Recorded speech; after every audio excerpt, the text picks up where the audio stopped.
እችላለሁ ስላልክ አትችልም። ዓለማችን ብትሰብከው እችላለሁ ካልክ ትችላለህ። ብቻ እችላለሁ በል ዝም እችላለሁ ሁሉ ነገር። መላእክትን ከሚያይ ድክመቱን የሚያይ የተቀደሰ ነው። እኛ የራሳችንን ድክመት አናይም፣ የሰዎች ድክመት ግን በጣም እናያለን። ሰዎች ስለ ራሴ እኔ ይሄ ችግር አለብኝ አይሉ። ንስሐ አባትም ጋር ሄዶ ማይላል። ኢጎ እንግዲህ አሁን በጣም በራስ የመተማመን ዘመን ስለሆነ ክብሩ ጠብቆ ቢናዘዝ አይጠላም ሰው። ባወጣው ባወረድኩ ይፍቱኝ ይላል እየመጣ ምን ባረኩ የዕቃ አውራጅ ነው ምንድን ነው እያሰበ። እዚህ ምድር ላይ ሰው የተባለው ፍጡር መሆን ያቃተው ነገር ቢኖር ሰው ነው። ሰምታችሁኛል? ሰው ያቃተው ምን መሆን? ልጅ ወይ ምን ሆነ? ሰው መሆን በጣም በጣም በጣም ወሳኝ ነው። ማለት ሰው መሆናችን ክብራችንን መረዳት ነው። ያንን መረዳት ሁለተኛው ራስን የማወቅ ነው። በእውነት በዚህ ላይ ብዙ ልንልበት እንችላለን። ነቢየ እግዚአብሔር ዳዊት ያለው ግን አንድ ጠቅላይ ቃል ስለሆነ ሰው ክቡር ሆኖ ሳለ አያውቅም፣ እንደሚጠፉ እንስሳት መሰለ። ሰው ምንድን ነው? ክቡር ነው። የተከበርን ነን እኛ። ኃጢአተኛ ልንሆን እንችላለን፣ አላዋቂ ልንሆን እንችላለን፣ ክፉዎች ልንሆን እንችላለን፣ ድሆች ልንሆን እንችላለን። ግን ሰው ነው። ሰው ክቡር ነው። ሰው በመሆኑ ብቻ አራቱ ባህሪያት እና 3 ባህሪያት ነፍስ ስላሉት ብቻ የእግዚአብሔር አራያ ስለሆነ ብቻ። አራያ ሲባል በመልካችን አይደለም፣ በዚህኛው ፊት አይደለም። በአራያና አምሳል የሚባለው በነፍሳችን። ነፍሳችን 3 ነገር አላት፣ ለባዊት፣ ነባቢት፣ ሕያዊት ነች። እግዚአብሔር አብን፣ ወልድን፣ መንፈስ ቅዱስን የምትመስል ነች ነፍስ። ስለዚህ በዚህ ብቻ ምንም ኃጢአተኞች ብንሆን ሰው መሆን ብቻውን ራሱ ክቡር ነው፣ እጅግ የተከበረ። እግዚአብሔር አክብሮ አልቆ የፈጠረን፣ ከሁሉ መጨረሻ የፈጠረን፣ ሁሉን አዘጋጅቶ ሰርቶ እንደ እንግዳ ያስተናገደን ፍጡር ነን ሰው። ስለዚህ አንዳንዴ ራሳችንን የምንንቅ ጊዜ ክብራችንን አለማወቃችንን ማስታወስ። ለአክብሮተ ሰብእ ጭቃ ይዞ ታየ ይላል ቅዳሴያችን። ጭቃ ይዞ እግዚአብሔር እንደ ሌሎች ፍጥረታት ሰው ሁን አላለንም። ብርሃን ይሆን እንዳለው፣ እጽዋት ይብቀሉ እንዳለው በአፉ በቃሉ አልፈጠረንም፣ በሐሳቡ አልፈጠረንም። ይችላል። አክብሮ ጭቃ ይዞ የሰው ልጅ እፍ ብሎ መንፈስ ቅዱስን ሰጥቶ አክብሮ የፈጠረው ፍጥረት። ስለዚህ ትንሽ ብንሆን ደቃቃም ብንሆን ግን ሰው መሆን በጣም ክቡር። ሰው ምን ሆኖ ሳለ አያውቅም ማለት ክቡር ሆኖ ሳለ አያውቅም። ስለዚህ አንዳንዴ መኖር እኔ ምን እሰራለሁ አረባም አይነት ስሜት ሲሰማ እግዚአብሔር እንዴት እንዳከበረን ማስታወስ። እማንደገም ደግሞ መሆና እያንዳንዳችን በነገራችን ላይ እግዚአብሔር ማስተርፒስ ነው። አንተን የሚመስል አንቺን የሚመስል ሰው የለም ምድር ላይ አልነበረም፣ አይኖርም። ብቸኛ የተለየ ያው ንዑስ ዓለም ደግሞ ነን እኛ ውስጥ ከአንድ ዩኒቨርሲቲ የሚበልጥ የተወሳሰበ ብሬን ያለ ናላ ይሉታል ሊቃውንት ያለን በጣም ለእኛ ነው ሰው የሆነው እግዚአብሔር። በጣም አይገርማችሁ? ሰው ማስታወሱ ራሱ አይገርምም? እግዚአብሔር እኛን አሉ የሉም ማለቱ። እኔ ማን ነኝ የሚለውን ነገር ለመረዳት ድክመቱን ማወቅ እጅግ በጣም ይረዳዋል። የማይችለውን ነገር ማወቅ እንግዲህ ዓለማችን ብትሰብከው እችላለሁ ካልክ ትችላለህ። ብቻ እችላለሁ በል ዝም እችላለሁ ሁሉም ነገር ብለህ የሚሳካ ምናልባት የአሜሪካ ፕሬዚዳንት ልትሆን ትችላለህ። ግን ያችን እችላለሁ ያሉ እኮ 1 ሚሊዮን ሰዎች እኮ ሊኖሩ ይችላሉ፣ አልሆኑም። እችላለሁ ስላልክ አትችልም ካልም እኛ ክርስቲያኖች ኃይልን በሚሰጠኝ ሁሉን ምን እላለሁ? እችላለሁ። በእኔ ድካም ይሰራል እግዚአብሔር ብለን ስለምና እችላለሁ በማለት አይደለም። እና ድክመትን ማወቅ እንደውም ችሎታን ከማወቅ የበለጠ ለሰው ይጠቅመዋል። የማይችለውን ማወቅ በጣም ይጠቅመዋል። ማሪሳቅ የተባለው ሊቅ ድክመትን ስለማወቅ ደጋግሞ ተናግሯል። ብፁዕ ብእሲ ዘያምር ድካመ ዚአሁ፣ ድካሙን የሚያውቅ ሰው ምስጉን ነው፣ ንዑድ ነው፣ ክቡር ነው ይላል። በሌላ ስፍራ ደግሞ መላእክትን ከሚያይ በሉ እስኪ ድክመቱን የሚያይ የተቀደሰ ነው። አሁን ገዳም ውስጥ መልአክ አይቶ የመጣ ሰው እንዴት መልአክ ተገለጡለት ትልቅ፣ ከመላእክቱ በላይ ግን ኃጢአቱን የሚያይ ሰው ያስቀናኛል ይላል ማሪሳቅ። ሙት ከሚያስነሳ ይልቅ በኃጢአት የሞተች ሰውነቱን ማየት የቻለ ሰው፣ ሰዎችን መክሮ ከሚያስተምር ሰው ይልቅ አሁን ቆሞ የሚናገር የሚሰብክ የሚያስተምር ሰው በጣም አገለገለ ተብሎ ሊመስለው ይችላል ሰው።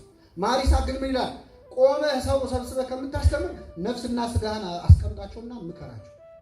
ማን አስታርቃቸው እነሱን። እኔ ሰው አስታርቃለሁ አትበል። ከሩቅ የመጣ መድኃኒት ብቻ ነው የሚያድነኝ ብለህ ታስባለህ ወይ? ሌላውን ሄጄ ካልነገርኩ አይድንም ብለህ ራስህን አድን። ሰብስበህ ሰውነትን፣ ሕዋሳትን፣ ፈቃድህን ካስገዛ እሱ ነው ጉባኤ ይላል። በጣም አባቶቻችን እንግዲህ ይደንቃሉ። ሙት ከሚያስነሳ ይልቅ ተአምር ብለው እሱ ቅዱስ ዮሐንስ አፈወርቅ ደግሞ አይን ከሚያበራ ሰው በላይ እኔ ተአምር ሰራም ብለው መጽሐፍ ቅዱስ እንዲያነብ ማድረግ የቻለ ሰው ነው። አንድ ሰው ውሃን ወይን አረገ ክርስቶስ ብለህ ተአምር ነው ብለህ ታደንቃለህ። ውሃ የሚለውን ሕይወትህን ወደ ወይን ከቀየርከው ግን አንተ ራስህ ታምር ሰራ ማለት ነው። ስለዚህ ድካምን ማወቅ እጅግ በጣም ትልቅ ቦታ ይሰጠዋል። እኛ የራሳችንን ድክመት አናይም፣ የሰዎች ድክመት ግን በጣም እናያለን። ሰዎች ስለ ራሴ እኔ ይሄ ችግር አለብኝ አይሉ። ንስሐ አባትም ጋር ሄዶ ማይላል። ኢጎ እንግዲህ አሁን በጣም በራሴ መተማመን ዘመን ስለሆነ ክብሩን ጠብቆ ቢናዘዝ አይጠላም ሰው አይመስላችሁም? እኔ ቦታውን አልነግራችሁም ወይም ሀገሩም አልነግራችሁም መናገር ስለሚሆን አንድ ቦታ አንድ ሰው ሲናዘዝ መናዘዙም እንዳይቀር ክብሩም እንዳይቀር ማለት ነው። እና ለአንድ አባት በጣም ያስጨንቃቸዋል። ባወጣው ባወረድኩ ይፍቱኝ ይላል እየመጣ ምን ባረኩ እና ከሀገር ውጭ ነው አጋጣሚ ለጉባኤ ነው እዛ ሄድኩና ሲደጋገምባቸው ጨነቀኝ ብለው አንድን ሰው አናገርኩት። እቃ አውራጅ ነው ምንድን ነው እያሰብኩ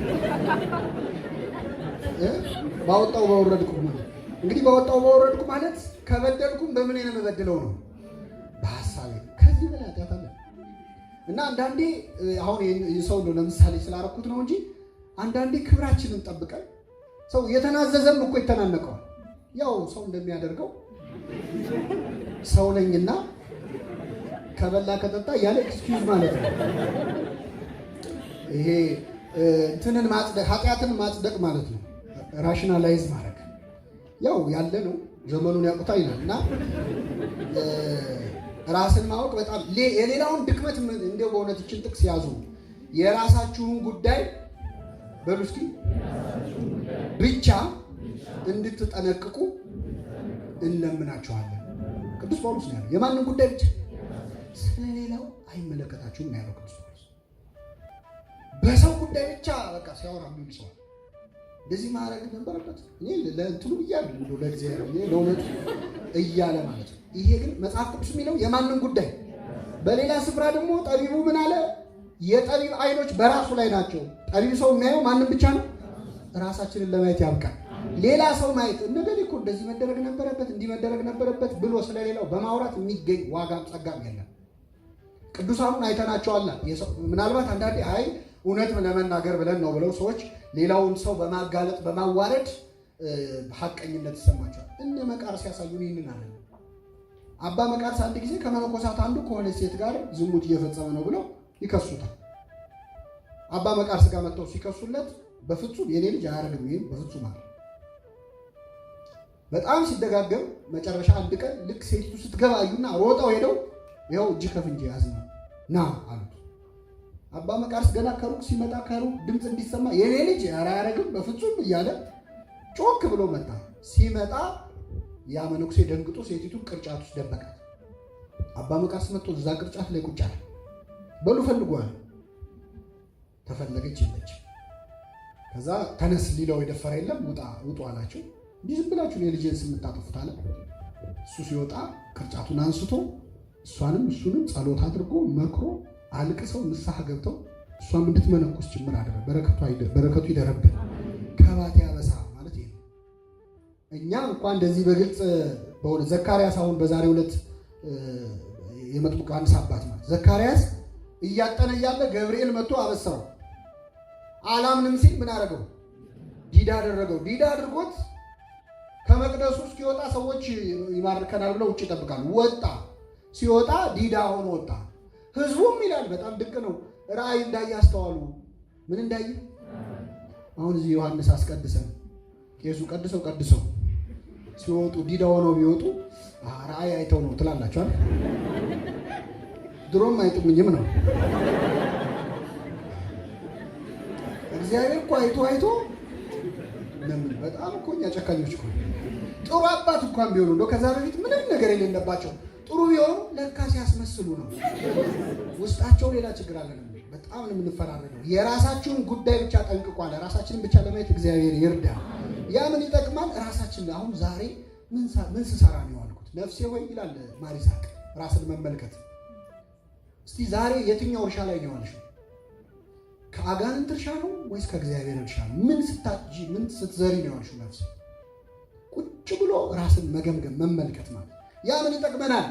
ሌላውን ላለመውቀስና ራስን ለመውቀስ ይረዳል። እኔ ሆን ችግሩ ታስታውሳላችሁ? ጌታ ሊሰቀል አንድ ቀን ሲቀረው ተሰብስበው ጠየቁት ሐዋርያት። ተሰልፈው ጌታ ሆይ አሳልፌ የምሰጠህ እኔ እሆንን አሉ። ይሁዳም ብሏል። በነገራችን ብር ተቀብሎ መቶ እኮ ማለት 30 ብር የሚለው ጨርሷል። የአፈጻጸም ጉዳይ ነው እንጂ በዚህ ሰዓት እንገናኝ እሰጣለሁ ጨርሶ አይኑን በጨዋጥቦ እኔ እሆንን አለ። አታፍርም አላለው። ሰንጥቃ መሬት ተሰንጥቃ እንድትውጣው ማድረግ ይችላል አይችልም? አንተ አልካ አንተ ትላለህ እኔ እሆንን። ዮሐንስ ብቻ ነው እኔ እሆንን ያላለው። በነገራችን ለምን ያውቀዋል ለጌታ ያለውን ፍቅር። ማን ነው የሚሰጥህ አሳልፎ አለ። ትዕቢት ይዞት አይደለም ፍቅሩን ስለሚያውቀው። እና በሀገራችንም በቤተክርስቲያናችን የሆነ ችግር ሲፈጠር እኔ እሆንን ማለት አያስፈልግም? ያስፈልጋል። ችግሩ ቆይ ግን ከመንግስት ነው ከቤተ ክህነት ነው ከማለት እገሌ ነው እገሊት ናት ከማለት እኔ እሆንን ማለት ቅዱሳን እንደዚህ ናቸው። ጻድቁ አባታችን አቡነ ገብረ መንፈስ ቅዱስ በሚጸልዩ ሰዓት መጽሐፍ ይዘው መጽሐፉን ዝናብ እንዳይነካባቸው እግዚአብሔር ልክ እንደ ጌዲዮን ጸምር ማለት ነው ሌላው ቦታ እየዘነበ እሳቸው ጋር እንዳይዘንብ አረገላቸው። እኛ ብንሆን ሰው አስጠርተን ተመልከቱ ነው የምንለው አይደል? ይኸው እዚህ ጋር ይዘንብ። እሳቸው ምን ብለው አለቀሱ? በኃጢአቴ እችን መሬት ውሃ አስከልከልኳታል። አባቶቻችን ቅድስና ላይ ደርሰው እንኳን የሚታያቸው መልካም ነገር እንኳን ቢደረግላቸው እኔ የኔ ድክመት ይሆን በደል ይሆን ነው በረከታቸውን ያሳድርብን። ስለዚህ እኔ የሆነን አሁን ማለት በእያንዳንዱ ህይወታችን እንደነ ጻድቁ ዝናብ ለኛ ሳይዘንብ ቀርቶ ይገጥመናል ማለት ላይሆን ይችላል። ግን በህይወታችን በምንም ነገር ላይ ራስን መውቀስን የመሰለ ለንስሐም የሚረዳን ያ ነው። የሚጠጣው ሰው ጥፋተኛ እኔ ሰካራም ስለሆንኩ ነው አይደል? እኔ እኮ ልተዋለሁ ነው እንደው ለእንትን እንዲያጫውተኝ ነው እንጂ ሊል ይችላል። የሚሰርቀው ሌባ ነኝ አይደል? ስራ ነው፣ ቤተሰብ ስለማስተዳድር ነው። ይሄ ከመጽሐፍ ቅዱስ ጀምሮ ሔዋንም ስትጠየቅ እባብ አሳተኝና ምን አለ? በላው። መቼ አጎረሳት? እባብ ሐሳቡን የሰጠው በዛ ላይ ርቧት አይደለም። ሔዋን ርቧት እኮ አይርባቸውም ነበር አዳምና ሔዋን። አይታ ነው መልኩን አይታ ነው የበላቸው። ጣዕሙን አታውቀውም። ተቸግራ እኔ ምን ላድርግ ረሃብ እኮ አስቸግሮኝ ነው ልትላት ንግግር ከባብ ጋር ያወራችሁ ብዙ ልናውጣበት ይችላል። መልካምና ክፉን ማወቅ እንድትችሉ ነው ብትበሉ ጥሩ ነው አላት። ክፉና ደግ ስለማትለዩ እንድትለዩ ነው። ክፉና ደግ ማንለይ ከሆነ አንተ የምታወራው ክፉ ይሁን ደግ ይሁን እናውቃለን። አንተንስ በምን ላይ ያለው አይባልም። አምላክ እንድትሆኑ ነው በልታችሁ። አሃ ከሆነ ምን ነው አንተ በልታ አምላክ አትሆን? በመሰረቱ ቅጠል በልቶ አምላክ ቢኮን ኖሮ ከኛ ቀድሞ የሚበላው ማን ነበር? ሰይጣን ነው። ከነ ግንዱ ነው የሚበላው። የእሱ ምኞት መመለክ ነው አይደል? ሰበብ አዳም ሔዋንን፣ ሔዋን እባብን፣ እባብ ሰይጣን ማሳበብ እኔ ብሎ ራስን መመልከት አንዱ እጅግ በጣም ትልቅ ለመንፈሳዊ ሕይወት ወሳኝ ነው። አሮን ያደረገውን ልንገራችሁና ወደ መጨረሻው እመጣለሁ። አሮን ዘጸአት 32:24 ላይ እንግዲህ ዴሞክራሲ አንዳንዴ መጥፎ የሚሆንባቸው ጊዜያት አሉ። ጌታ የተሰቀለም ጊዜ በህዝብ ድምፅ ነው። ይሰቀል አላሉ? ህዝቡ ሊሳሳት ይችላል አይችልም? ህዝቡ ደስ ስላለው ተብሎ ልክ ሊሆን አይችልም። አሮንን ደግሞ ጥጃ ስራልንና ጣዖት ካላመለክም ብለው አስጨነቁት። መጀመሪያ ምን ሞከረ? እስራኤላውያን መቼስ በብዙ ደሞዝ ሳይከፈላቸው ፈግተው ያገኙትን ወርቅ አይጨክኑበትም። ስለዚህ ወርቃችሁን አምጡና ጣዖት ላርግላችኋል። አይ ወርቃችንማ አይሆንም እንዲሉት ማለት ነው። እነሱ ግን ያዳቆነ ሰይጣን ይባላል። አይ በፍጹም ይሁን ችግር የለውም ብለው አውልቀው ሰጡ። ከዛ ቀርጾ ይላል። እንደውም ስታነቡት እዛው ምዕራፉ ላይ ቀጥቅጦ በመቅለጫ አቅልጦ ቀጥቅጦ ጥጃ ሰራላቸው። ሙሴ መጣ። ሙሴ ሲመጣ እሳት ለብሶ እሳት ጎርሶ የሚያስፈራ ግርማ ያለው ነው። ሙሴ መጥቶ እንዴት እንደዚህ ታደርጋለህ ሲለው አይ እንትኑን ወርቁን ስጥለው ጥጃው ነው ወጣ ነው እንዴ? አይደለም። እንዲህ ጥጃው ነው ወጣ አይነት ምክንያት እናቀርባለን ለኃጢአት ማለት ነው። ራሳችንን መውቀስ አንችልም በምንም ነገር። በነገራችን ላይ ስለ ኃጢአት ብቻ ነው። አሁን አንድ ሰው ሲወጣ በሩ ቢመታው በሩ መታኝ ነው የሚለው፣ በሩን መታውት ነው የሚለው። ማን ነው የመታው? በህይወታችን ጥሩ ነገር ስናገኝ ለራሳችን እንሰጣለን። ትምህርት ቤት ታስታውሳላችሁ? ግሬድ ይለጠፋል። ኤ አገኘሁ ይላል ሰው ይመጣል። ኤፍስ ሰጠኝ፣ ኤፍ ሰጠኝ። ናይ ነው የመጨረሻው ነጥብ። እንግዲህ ራስን ለማወቅ ድክመትን ማወቅ ብለናል። ድክመትን ማወቅ ውስጥ የመጨረሻው ነጥብ ራስን በቃሉ መመልከት ነው። የእግዚአብሔርን ቃል ሁልጊዜ ስንሰማ፣ መንፈሳዊ ትምህርት ስንማር፣ ስናነብ ራሳችንን መመልከቻ ማድረግ። አንዳንዴ ትምህርት እየተማረ ሰው ዛሬ ገሊት በኖረችም ይላል። በቃ ነገረልኝ ጥሩ አድርጎ። ሰው መማር ያለበት ለማን ነው? ሐኪም ቤት ሄደህ ዶክተሩ ጋር ሄደህ የጎረቤትን በሽታ ነው የምትናገረው? እንትናም እኮ ጨጓራ አለበት አትልም። የማንን ነው? እስማኤልቱ ለጠቢብ ዲበርሱ ቅድም ያልኩት በራስ ላይ ነው። ስለዚህ ሄደህ የራስን በሽታ ቤተክርስቲያን ሐኪም ቤት ነች። ስለዚህ ልንታከም ስለሆነ የምንመጣው የራሳችንን በሽታ ማየት። ሰምቶ ራሱን ማየት ያልቻለ ግን ይላል ቅዱስ ያዕቆብ፣ ማየት ያልቻለ በመስታወት አይቶ ፊቱ ላይ ያለውን ጉድፍ ለማውጣት የረሳ ሰው ይመስላል። ያይና እዚህ ላይ ጉድፍ አለ፣ ከዛ ዞር ሲል ይረሳዋል። ማለት ወንጌል ሲማር ልቡ ስብር ይልና ሲወጣ የሚረሳው ሰው ማለት ነው። የመጨረሻው በጣም የሚገርማችሁ ራስን ለመመልከት ትልቁ ነጥብ ከስድብም ጭምር መማር ነው። እየሰማችሁ ነው? ችን በሉና እስቲ እናበቃለን። ከስድብ ምን ማለት መማር። ክርስቲያን ተሰድቦም ይማራል። በነገራችን እንኳን ከምስጋና እንኳን ከሌላ ተግሳጽ ተሰድቦ ይማራል። ይህንን ነቢየ እግዚአብሔር ዳዊት ነው ያሳየን። ዳዊት በሁለተኛ ሳሙኤል ምዕራፍ 16 ላይ ከቁጥር 10 ላይ አንድ ሰው ሳሚ የሚባል የጌራ ልጅ ሳሚ ይለዋል። የሳኦል ዘመድ ነው። የዳዊት ጠላቶች ወገን ነው። ከኔ ጋር ናችሁ? ማን አልኳችሁ? ስሙ። በቤተክርስቲያናችን ቅኔዎች ላይ ሳሚ ከተባለ ስድብ ተሳዳቢነትን ለመግለጽ ነው አባቶቻችን የሚጠቀሙበት። እና ሳሚ መጣና ከሩቅ ይሰድበዋል። አንተ ምናምንቴ እያለ ድንጋይ እያነሳ ይወረውርበታል፣ አቧራ እያነሳ ይበትንበታል ዳዊት ላይ። በዛ ቦታ ላይ ዳዊት ሲሰደብ የዳዊት ጭፍሮች ወታደሮች አሉ፣ ጠባቂዎቹ ማለት ነው። ንጉሳቸው እየተሰደበ ነው እና ሲሳደብ አንደኛው ከጽሩያ ልጆች የዳዊት ኃያላን የሚባሉ ተዋጊዎች አሉ እና አንዱ ምን አለ? ጌታዬን እንዴት ይሰድባል? ሄጄ ጭንቅላቱን ቆርጬ ላምጣው አለ። ዳዊት ምን አለ? እግዚአብሔር አዞታልና ይስደበኝ። እስኪ በሉ እግዚአብሔር አዞታልና ምን ይበለኝ? እግዚአብሔር ተሳደቡ ብሎ አላለም፣ ይስደበኛል። አሁን ዛሬ ቢሆን አንድ የመንግስት ባለስልጣን ቆሞ ጠባቂዎቹ ቆሞ አንድ ሰው መጥቶ ቢሰድበው ምን ነው የሚከሰተው? ከቆየ ነው ሲጀመር ሰውየው እዛው እየተሳደበ ማለት ነው። ልምታውም የለም አይደለ? መታወት እኮ ነው፣ ሪፖርት ነው ሊሆን የሚችል። ይሄ በየትም ዘመን የነበረ ከዳዊት በስተቀር እንደዚህ የሚያደርግ ንጉሥ አላየንበት አይደል? እሱ ግን ጭራሽ ምን አለ? እግዚአብሔር ልኮት ነው ይስደበኝ። እግዚአብሔር ተሳደቡ እንደማይል የታወቀ ነው። ዳዊት የዛን ሰው ስድብ ለራሱ ተግሳጽ አድርጎ ተጠቅሞታል። ምንም እንኳን የሚሳደበው ነገር ትክክል ባይሆንም ዳዊት እግዚአብሔር መርጦት ነው እንጂ ልንገስ ብሎ ወይ ሳኦል ላይ መፈንቅለ መንግስት አስነስቶ አይደለም የነገሰው፣ በእግዚአብሔር ፈቃድ ነው የነገሰው። ሳኦል ደስተኛ አልነበረም። በነገራችን ላይ ሳኦል መንፈስ ያስጨንቀው ነበረ፣ እርኩስ መንፈስ የሚላል አይደለም።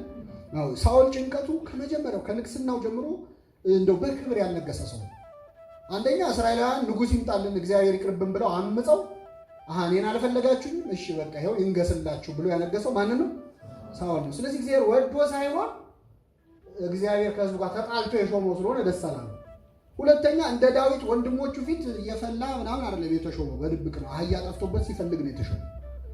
ከዛ ድጋሚ መጣ ወጥቶለታል እና ደስተኛ አልነበረም በህይወቱ ሳኦል። በዚህ ነው ሌሎች ላይ ደስተኛ አለመሆኑን የሚያሳይ። ግን ልብ አድርጉ፣ ነቢየ እግዚአብሔር ዳዊት ከሳኦል ጋር በተያያዘ አይደለም ይህን ስድብ የተቀበለው። ዳዊት ይህ ሰው ሲሰድበው የታየው ስድቡ ሳይሆን ዳዊት ሌላ ኃጢአት አለበት የለበትም? አለበት። ስለዚህ ምናልባት እግዚአብሔር በዚህኛው ስድብ ያኛውን ኃጢአቴን ይቅር ይለኝስ እንደሆነ ብሎ እኛ አሁን ሰዎች ሲሰድቡን የሚሰድቡን ስድብ ውሸት ቢሆን ግን ከዛ የማይተናነስ ሌላ ኃጢአት ልንሰራ እንችላለን አንችልም። ስለዚህ ዳዊት እግዚአብሔር በዚህ ያጣፋልኝ እንደው ይሄኛውን ስድብ አይቶ ያኛውን ያርቅልኝ ነው። ሁለተኛ አንዳንድ ስድብ ውስጥ ምክር አለ። ሌባ የሚለው ስድብ ውስጥ የእግዚአብሔር ሕግ አለ እኮ። ሌባ የሚለው ስድብ ውስጥ ምን አለ? አትስረቅ። ዘማው የሚለው ውስጥ ምን አትበል። ደግሞ ይህን ስላችሁ ተመካከሩ አላልኩም። በዚህ መንገድ ማለት ሰው ልመክር ነው ብሎ ሌባ ማለት አይችልም። ከተሳዳቢው ከተናጋሪው አንጻር አይደለም። ሰሚው ግን ራሱን ለመመርመር ይጠቀምበታል። አባቶቻችን ምንም ነገር ሲሰደው ወደ ራሳቸው ህይወት ነው የሚሄድ። ህፃናት ሲጫወቱ አይቶ አንድ አባት እሱ የሚጠላኝ እኔ የምወደው እንቆቅልሽ ነው። እሱ የሚጠላኝ እኔ የምወደው፣ እሱ የሚወደኝ እኔ ምንም ነው እምጠላው። ባለጸጋና ድሃ አሉ። ባለጸጋው ይወደኛል እጠላዋለሁ፣ ድሃው ይጠላኛል ወደዋለሁ። ምንድን ነው ይባባላሉ ህፃናት እንቆቅልሽ ይጫወቱ። አንድ አባት ይህን ሲሰማ መልሱን ሳይሰማ እያለቀሰ ደረቱን የመታ ሄደ። ምንድነው ሲሉት እኔ የምጠላው እሱ የሚወደኝ ባለጸጋ እግዚአብሔር ነው። እኔ የምወደው እሱ የሚጠላኝ ድሃ ማን ነው? ሰይጣን ነው። እሱን ስራ ነው ሰራ ሙሉ እውነታቸውን እኮ ነው። አባቶቻችን እንቆቅልሹን ሰምተው ንስሐ የሚገቡ ናቸው። ስለዚህ ራስን ለመመርመር እስከ ስድብ ድረስ ወርዶ እንትን ማለት ይቻላል። አንድ መልአከ ብርሃን አድማሱ ጀንበሬ ወደ መጨረሻው ዘመን ክህነታቸው ፈርሶ ነበር ይላሉ በቅርብ የሚያውቋቸው አባቶች እና በምርግትናው ነበር የሚያገለግሉት። የሰማችሁ እና መቅደስ ገብተው መቀደስ አይችሉም ማለት ነው። ግን ያው ትልቅ ባለሙያ ስለሆኑ ዜማውንም ምኑንም ያርማሉ እና ትንሽ መቅደስ ነች። ቅኔ ማህሌቱ ቆመው አንድ ብዙም ትምህርት ያልዘለቀው ቄስ ይቀድሳልና የቀደሰ ሲያበላሽ ተው አንተ እንደዛ አይደለም መልሰው ነው ይላሉ። ከዛ በጣም በዛበት ሰውዬና አንድ ቀን ናና ለምን አቀድስ ነው እዛ ጋር ሆነ እንዲህ ከምትል አላቸው እና ምን አሉ? እግዚአብሔር በዚህ ባልተማረ ቄስ አድሮ እኮ ገሰጸኛል። ከዛ ንስሐ ገቡ። ይገርማቸዋል። በስድብ ውስጥ አባ እንጦንስ ደግሞ እንዴ እኔ መነኩሴ ነኝ እንዴት እዚህ መተሽ ገላሽን ትታጠቢያለሽ ይላታል። ሴተኛ ዳሪ ነች። መነኩሴ ከሆንክማ ወደ ምድረ በዳ እዚህ ምን ትሰራለህ አለች። እውነት ነው ብሎ ደረቱን እየመታ አንቺ ነሽ ስለ ምንኩስና የምትነግሪኝ አለ እና ራሳችንን ለማየት በቸርነቱ ይርዳል። ይቆየን። የሰማነውን በልቡናችን ያሳድርብን።